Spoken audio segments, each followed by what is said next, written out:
Hello, good morning বন্ধুরা। উঠে চা বসালাম, দুধ বসিয়ে দিয়েছি। চা বসিয়ে ঘরটা একটু ঝাড়ু করে দিলাম বন্ধুরা। একবার উঠে জল কল যেমনি করি সেসব করে টোরে মেশিন চালিয়ে দিয়েছি। ওদের ঘরে সব রাত্রিবেলা বউ রেখে দিয়েছিল, মেশিনে চালিয়ে দিয়েছি। মেশিনে কাঁচা হয়েও গেছে, 8:30টাই হয়ে গেছে কাঁচা, কিন্তু বউ ঘুমাচ্ছে। আমি মেলবো তবে হবে, তো রোদ্দুরে দিয়ে দিলে যেইটুখানিও শুকিয়ে গেছে রোদ্দুরে দিলে পাঁপড় ভাজা হয়ে যেত,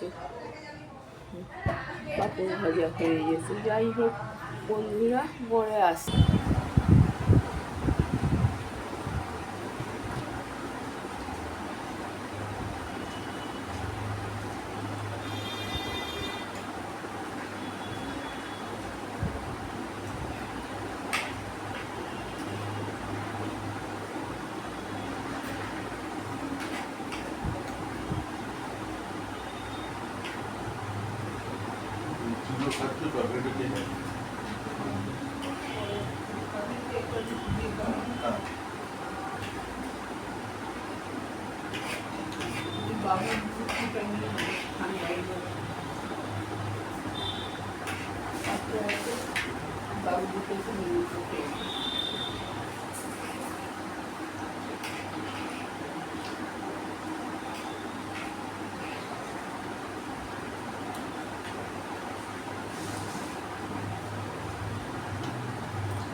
জল শান্তি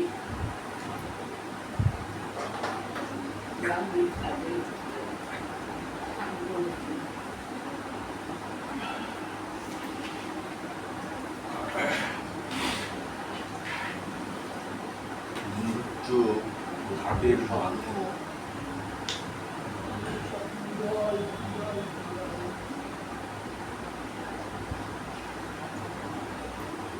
জলের সব খুব ভালো।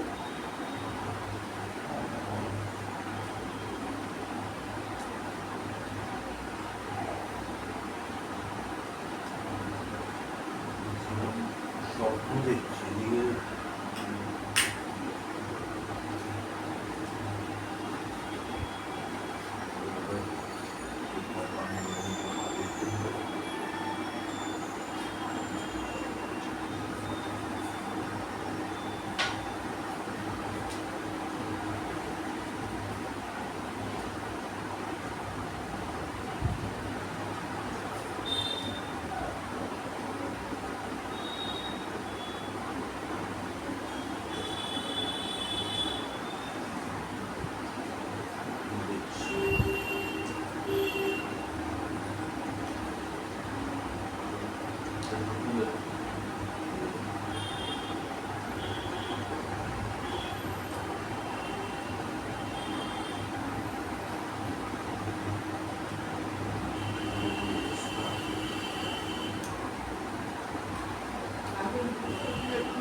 দাঁড়িয়ে রইলাম, ঘন্টি ঘন্টি করছি।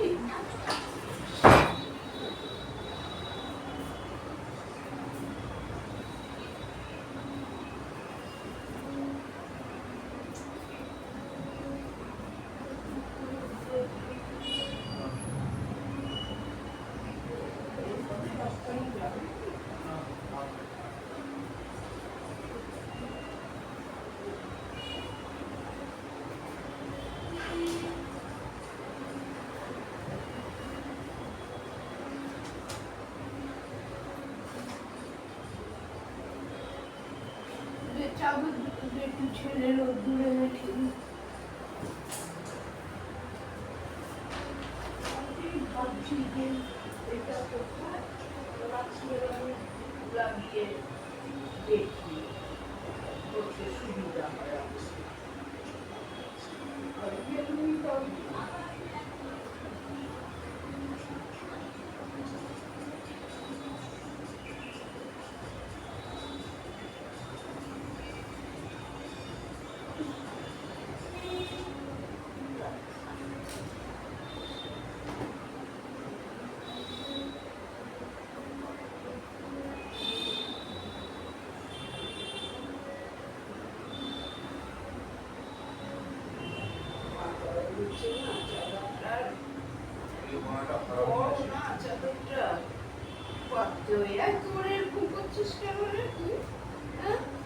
তুই চুপচাপ শো না বাবা, চাদরটা পাতার পারো না, কদিন ধরে উঠিয়েছি খালি।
ঝাড় দেওয়া, চা খাওয়া হয়ে গেছে।